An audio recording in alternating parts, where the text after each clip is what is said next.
crisis? Well, I think we're already in one. We've been in one for quite a long time. I think the issues you raised there were several. I mean, I think the extreme no-deal Brexit can be stopped. I think we need to look at it partly from a political point of view, other than numbers of MPs to do it. But numbers of MPs are straightforward. Is there a constitutional mechanism? Well, no, but numbers of MPs are straightforward. So Boris Johnson loses a vote of no confidence. Right. And then somebody, let's say it's Jeremy Corbyn, sets about trying to form an alternative administration. Now, presumably, you know, in the national interest, as people that do not want to Brexit without a deal, the Liberal Democrats would join with Labour and some others to make sure that happens. Well, I think you're jumping a step. But that's the, I think that's the most if the point way. is, you know, just having a Labour proposition of just having their turn in government to introduce a Labour programme. I mean, I think we're way beyond that. I mean, it is a national... But hang on, if it was a national crisis... We have to think about this in non-party terms, I think.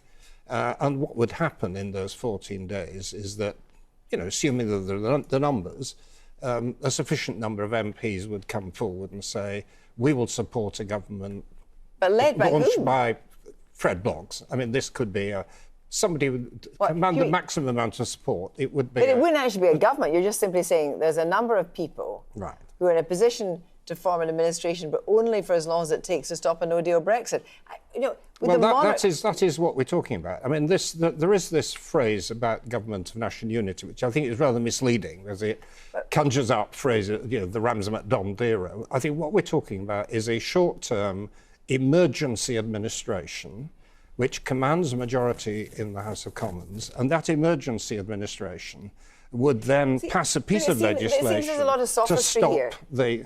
No, I'm talking about the practicalities of what could happen. But presumably, you know, the people in the street who want some kind of clarity here would think that if they were against a no-deal in the national interest, whoever is against a no-deal Brexit should come together under the leader of the opposition, Jeremy Corbyn, and that would be, as it were, the cleanest way to sort this out. But now you're talking about we're not going to support a Labour programme. It wouldn't be a Labour programme. Well, it wouldn't be the cleanest way of doing it, because I mean, the leader of the opposition wants to form a Labour government. Actually, we want a government that is much more representative. But presumably, if Jeremy Corbyn could form a government, and you said, we will support you in this idea of forming an administration, if you say that the no-deal Brexit obviously would be delayed, and then we know the EU is saying if there is an election, as there could be under the terms of fixed-term Parliament, there would be an election after. You're correct in saying that's what we're trying to achieve. The question is, what's the best way of doing it?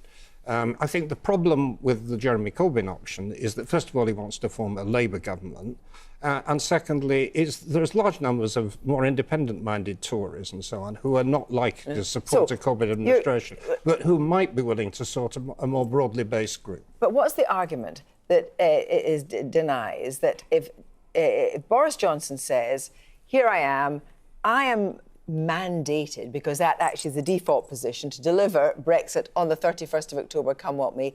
That is the position that this country is in at the moment.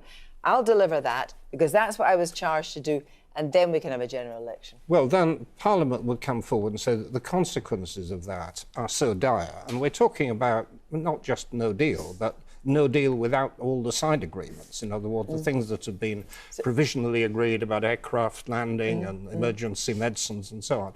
Of course, we may well get to a position where the European Union will say, look, if you're determined this mad course of action, we're not going to help you.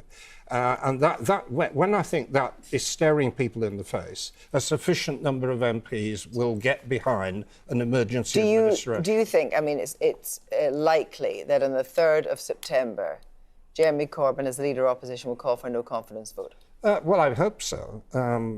He's the only person who can do it. And we would certainly support a no-confidence motion. I think a significant number of Tories would do as well. And that is the way we're going to stop this. But then there is the second stage about how we get another administration in place. Is there an argument that people just want Brexit done? Yeah. Well, there are people who are exhausted, but that's not a satisfactory outcome, because we're going to get all the problems subsequently. Thank you very much indeed, Vince Cable.